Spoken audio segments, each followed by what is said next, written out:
everyone. So nandito naman po tayo ngayon sa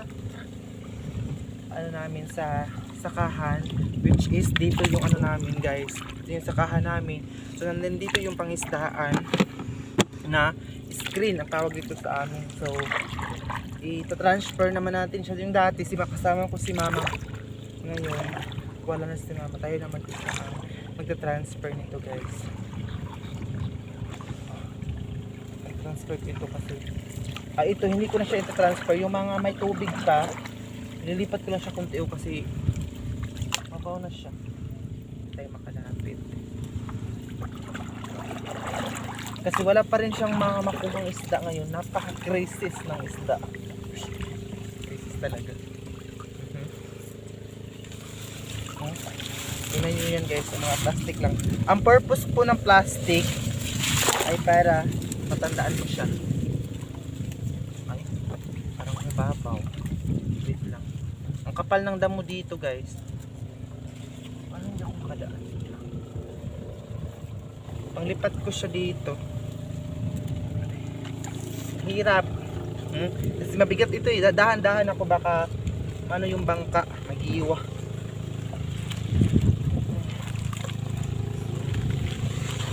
Ito yung pangisdaan kasi sa amin. Ako nabuhay ngayon.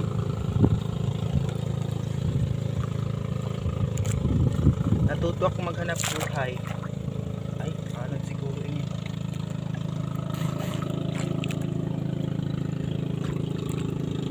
Baka madala siya ng baka. Oo ha.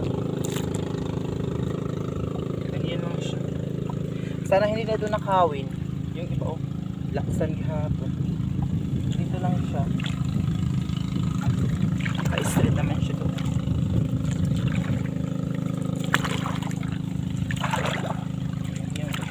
Yung iba kasi namin nagkadikit-dikit itong mga screen. Bakit kaya? Ilan na yung natin? Apat? Apat ito guys. So, tingnan nyo. Nangabaliskad na. Naunsa naman eh. Kasili. Alam niyo ba yung kasili? Ito natin siya ilalagay. Ano yun muna natin, baka may kuha. Wala talaga. Mga ano lang, mga patay na kuhol ang kuhain.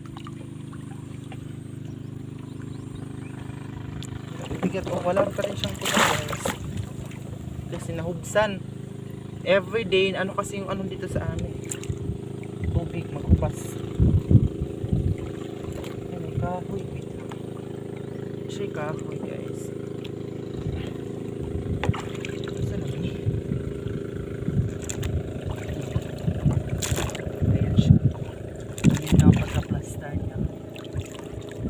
Sana bukas meron na siyang kuha.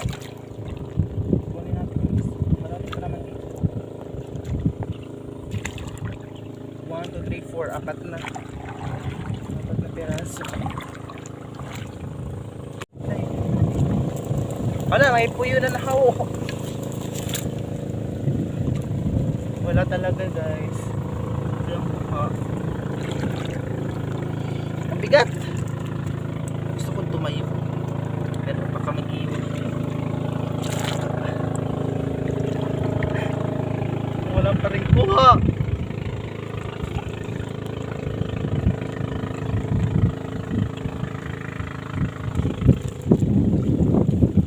Ayan guys. Ang purpose talaga nung ano is para makita mo agad yung mga plastic. Tang 5? 1, 2, 3, 4, 5. 5 lang pala. So hanapin pa natin yung iba dito. Papatayin na natin yan guys kasi ulan. Basahin everyone.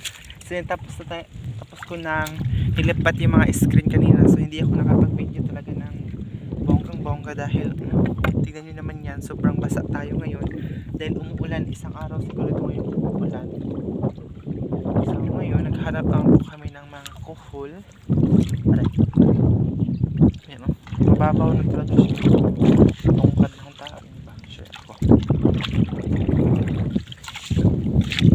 Hirap maghanap ng kuhol. Yung kuhol kasi guys sa inyo kinakain. Sa pinagatan din namin. Pero sa inyo binibenta nyo. Sa palengke sa amin pinapain. Tagapan. Dapat pinapain siya. Okay, kailang lubi oh. Kailangan namin may lubi. Kunin ko yung lubi. Oh my gosh, lubi. Hala diyaw. Diba? Libre na ng lubi. Sige ko, kaibiga. Ano tayo guys? May lubi dito. Bago ka na nga bunot. Mikas paslak nga naman. Tuga. Hangin dito sa amin. Isang basa talaga ako sa ulit. Kasi naghanap din ng puful. Ginaganyan namin siya paghanap guys para sa ilalim kasi siya ng mga tangkong. Pinapain kasi siya sa taga or palanggi. I don't know kung ano Tagalog.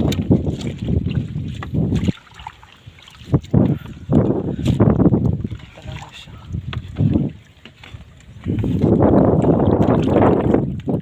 Talaga tayong mahanap. 1 hour later. Nandito na ako ngayon sa bahay. Tapos ito yung nakuha namin. Kuhol tapos may isda. Kunting isda. Kunting isda. Isa ragad kapag isda. Dito ko nilagay yung cellphone ko kanina. Kasi nga po ulan dito sa amin. And then ayan siya. Dito sa sibuk sa paglasa ko.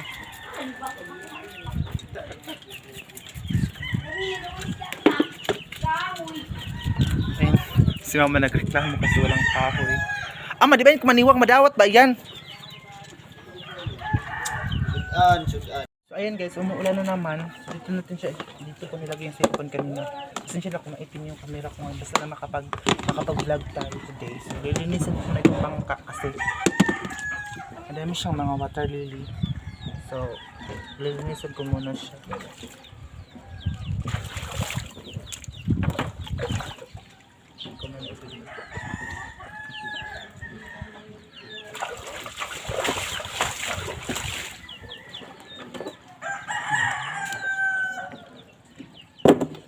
Tapos maliligo tayo ngayon dito kasi basa ng ulan.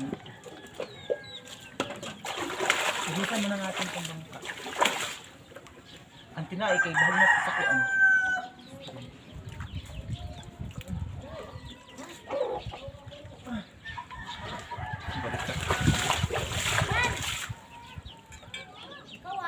Kaya na kay? Madali lang! Wah! Ikaw ay? Yaon! Kasapag akong kuwan. 50. Pagpunta ko nga to, kaya hindi mo pautang sa kabin. Apel na ilon?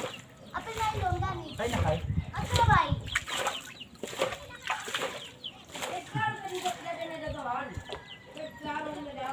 Ay, narito.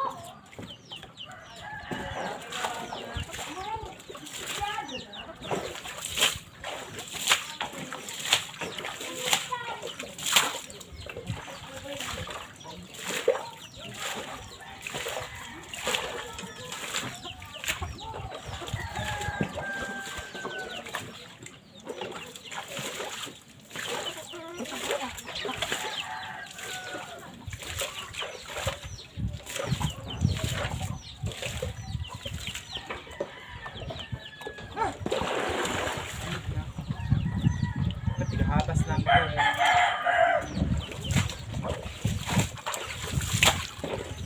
Kaya ba na sinimi ma?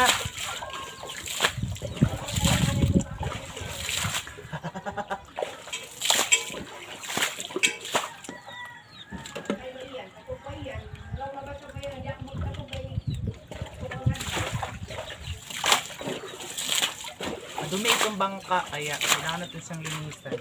Lumayar, oy. May lagi na siya kayo. Dararagin din sa kuwan eh. Diba, gasuti na ba ito nga? Kung tama ba itong kakad? Hindi na trabaho mo itong kapas.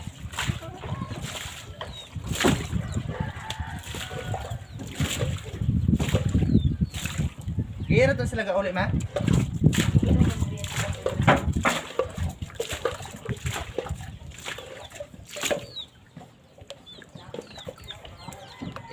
Ano natin ito?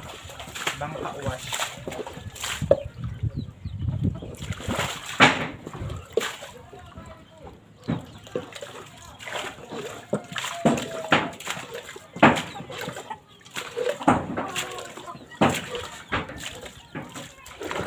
Lumayo na ako sa inyo. Punta na ako ng Amerika.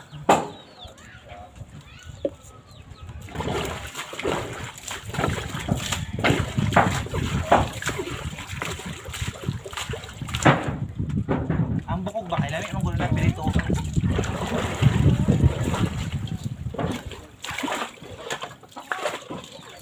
Iunin na ako.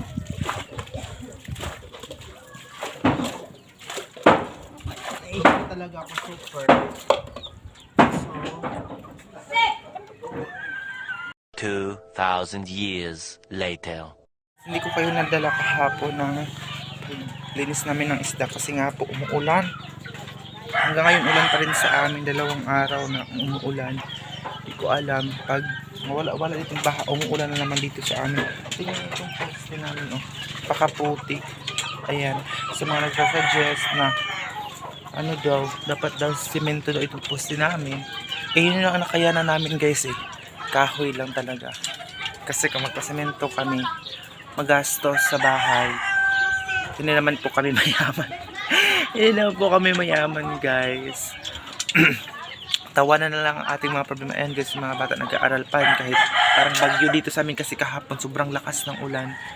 And hindi ko nga natapos yung pag-vlog ko kahapon dahil, pero alam niyo po ba guys na kahit umaaraw umuulan, nagbe-vlog pa rin ako. Dinadala ko yung cellphone ko, pero minsan nabasa siya, pero hindi ko muna ini-open kapag mabasa yung cellphone ko sa ulan dahil baka hindi tuloy nang hindi ma-open. So, ayan dito sa amin. Nag-aaral pa rin yung mga bata dito kahit walang suspended na class, kahit ulan dito sa amin ngayon. Kasi binabawi yung mga ilang araw, ilang weeks na walang pasok dahil malalim po ang tubig. Ate ko guys. Sensitive. Wala si mama dito. May pinuntahan siya. Adong. Ubag. Benching 30. Paano? Bidyon tarak ka. Piso na. Diyos ka. Diretso na lang tayo itong kwartang ito. Basta yun na sinsilyuhad to. Matila Charlene. Adi, pamatalo sa mimi kaugas ng plato. Ginoo ko. Bili na ako na nga to.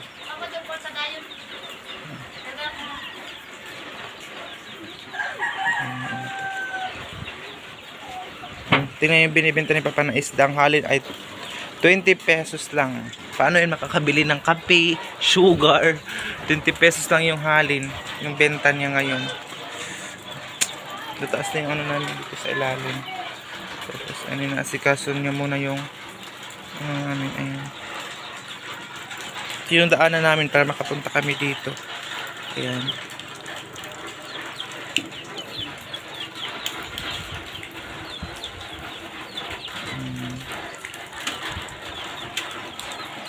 Sayaw ka, kay.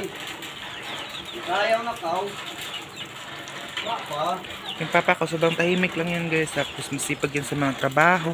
Si mama wala dito, may inaasikaso siya. Important matter.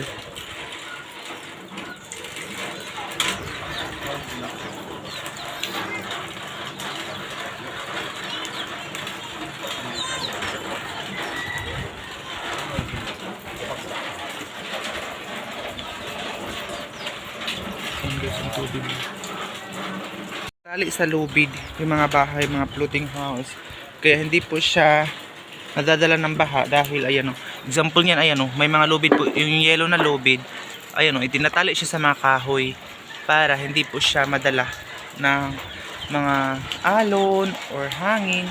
Ayan o, ayan, tinatali siya guys, tinatali siya sa mga puno, ayan, mga maliit na kahoy dun sa ilalim para pag ano man yung tubig, hindi madala yung mga floating house. Ayan.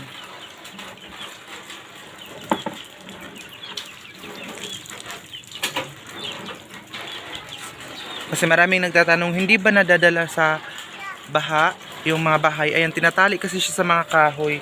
Lagyan kasi siya ng lubid. Ayan.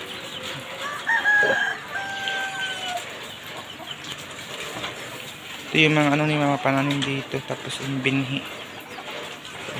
Guys, lahat po dito sa amin ngayon ayan o, sa baba namin ay mga floating house. Ayan o. Alam niyo po ba guys, yung lamesa namin nasira kahapon kasi natumba yung plywood. Kaya si mama na sad. Kasi nasira talaga siya guys, ang bonggang-bongga. Nabuak. Ayan o, ito. Nabuak talaga siya guys. Yung nabasag dahil nanuhan po siya ng hardiplex. Tumba. So ayan o. Ayan po yung mga floating house. Ayan. Mga floating po yan guys, dun sa baba. So, marami kasing nagtatanong sa atin kung paano daw, baka daw madala ng tubig, ganito ganyan. So, kung bumisita po kayo guys, masasaksihan nyo po ang lugar po namin dito, kung gaano po siya ka-unique, diba? Ang aming place dito sa Agusan Mars. Although maraming nagsasabi na madumi, ganito ganyan, kasi daw ang tubig namin. Pero, salamat sa Diyos sa pag-judge niyo sa lugar namin. Dahil, dito naman po kami lumaki. Kasi wala po kaming ibang lugar na mapupuntahan. Dahil palagi ko na po yung sinasabi, sa bayan po ay wala po kaming lupa na matratransferan. So, dito na talaga kami, mga bata pa lang kami guys, dito na kami pinanganak ng mga magulang ko, nagpag-asawa na yung ate ko. Yung ate ko pala dito na sa bahay, yung palaging kasama ko dito, is, yun yung panganay po namin, mag-birthday po siya ngayon, 24, Shelmy ang kanyang pangalan, at yung pangalawa kong ate ay, may anak na po siya. Taman. Tapos pangatlo po ako guys sa aming magkakapatid. Tapos yung isa po namin kapatid ay nandun po siya sa bayan ngayon. Nag-aaral, yung pinupuntahan ko po doon. Minsan, bumibisita po kami doon sa kanya kasi kapag may mga konting problema doon sa bayan. So, and lalong-lalo na guys, pag wala po siyang ano guys, yung wala siya makakausap doon and sa mga food na pinapadala namin siya doon. Kasi nga po malayo kami sa bayan, bihira lang talaga kami makapunta ng bayan kasi medyo malayo talaga ang bayan dito sa amin. Yung kapatid ko na bunso ngayon is mag-graduating siya, magka-college na naman siya next year kung makapag ano siya ngayong this year matapos itong taon. So maraming salamat guys sa mga nanonood sa akin, sa mga hindi po nag-skip ng ads ko. Maraming salamat. Sana patuloy po kayong manood palagi everyday, every 5 PM pa ako mag-upload. And sana i-follow niyo po ang aking Facebook account. Meron po sa comment section at saka sa description area. So minsan mahirap man ang buhay namin dito sa Agusan Mars, pero nagpapasalamat ako dahil nakaka-experience ako ng mga ganito. Ang salamat talaga sa mga comment niyo guys, dahil sa mga judge nyo sa amin, yung lugar namin na ganito ganyan. But I'm very thankful kasi nakaano kami ng lugar na ganito, very unique. And masakit man yung mga sinasabi ninyo sa amin, pero salamat na din sa lahat-lahat ng mga nanonood sa amin. Dati guys, kunti lang ang bahay dito sa amin. Ngayon, ano na, yung madami na. Na-discuss siya tong table namin dahil po yung baha. Sira talaga siya guys. Nabasag. Kahapon si mama, nalungkot siya. Dahil, actually hindi ito mahal, mura lang siya, pero nasad talaga siya kasi nga po, bira lang kami makabili ng ganito. Pero, nabasag pa dahil nahulog kasi ito, mabigat itong hardiplex. Nahulog kaya oh, basag, ayan oh. Tanggal na yung ano niya, basag dito. Ito kaya, dito kasi kami kumakain, pero nabasag yung table namin. So guys, yung Facebook account ko po, meron po sa comment section yung link. I-follow niyo po ako, and minsan kasi nagre-reels po ako doon sa aking Facebook account.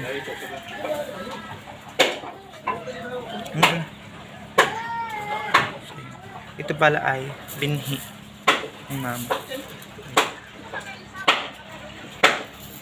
Ito niya inilagay. So ayan, salamat po guys. So, yun na lang update natin today. And sana abangan niyo palagi ang vlog ko guys. Kasi meron pa tayong mga vlog na ipapakita sa inyo. Sa mga araw-araw na mga upload ko. Every 5 PM po talaga ako nag-upload. Sakit ng tiyan ko.